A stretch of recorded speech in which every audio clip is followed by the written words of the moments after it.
Today I'm going to show you how I repainted a Games Workshop Lord of the Rings miniature of Aragorn. As with the other miniatures in this set, I'm not sure who owned them before, but we definitely need to freshen up his look.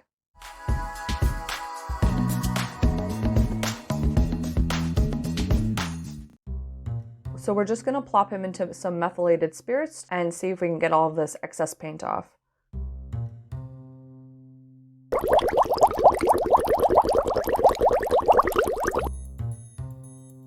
After letting them soak in the methylated spirits for about 3 hours, it's time to use a toothbrush and a metal wire brush to see if we can get all this excess paint off. Using the toothbrush and the wire brush really helps get the paint out of all of the little cracks and crevices so that we can see detail again. I found that the toothbrush was the most effective for getting the majority of the paint off.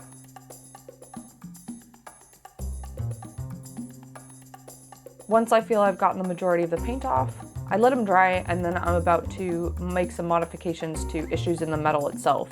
So one thing I noticed about this is that his sword was very wobbly and bent. They are made out of aluminum, so it's easy to bend the metal. So I used some pliers to bend the sword straight again.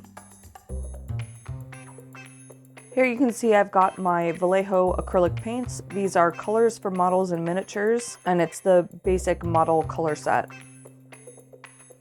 Using some reference images I found online, I'm just going through them and looking at which paints make the most sense for me to pull aside. I won't just straight use these paints, I will be mixing them, but some of them I can use as they are. A perfect example is the buff.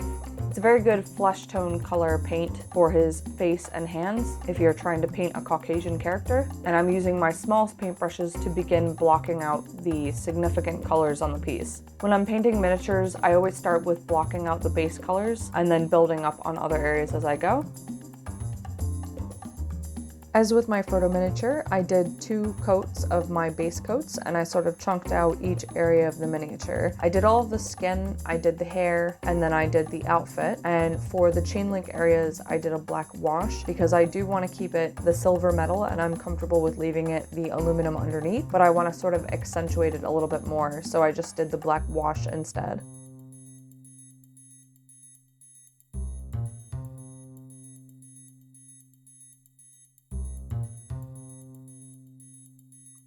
As mentioned in the Frodo painting miniature video, it's clear that the Vallejo paints really are very solid when they go down and you don't have to do multiple coats, which is what I found is a constant issue with any cheaper acrylic paints that I used from the dollar store. It dries fast and the color does not change very much between when it is wet and dry, which is really great for trying to do this sort of stuff.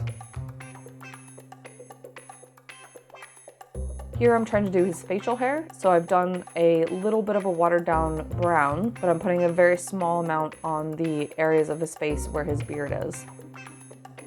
So I'm painting the sword silver because after manipulating it with the pliers to make it straight, it had a bit of black and scuffs and things like that on it. So I felt that painting it with the metallic silver color would make it look more clean. His dagger in a lot of the images that I found appeared to have some gold on it, so I did gold metallics around the sheath. And once I've got the base blocked out, I'm doing a black wash over the whole thing.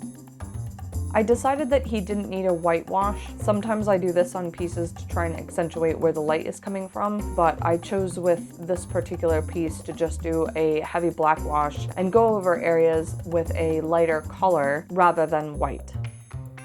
Once all of the base paints are dried, I'm going back over with a Vallejo matte varnish.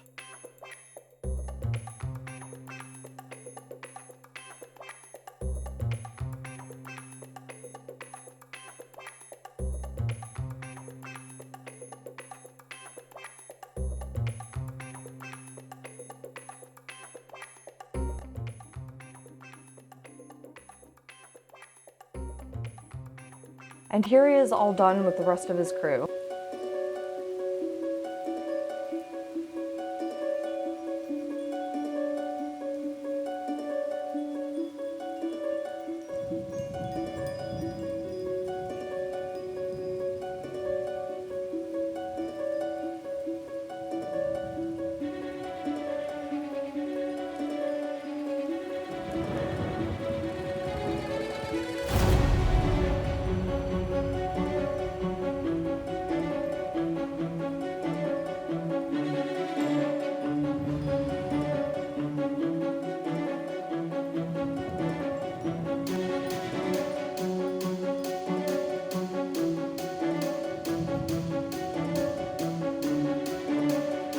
Well, that's all from me. I hope you enjoyed watching this. If you'd like to see more of me making my art, please like, follow, and subscribe.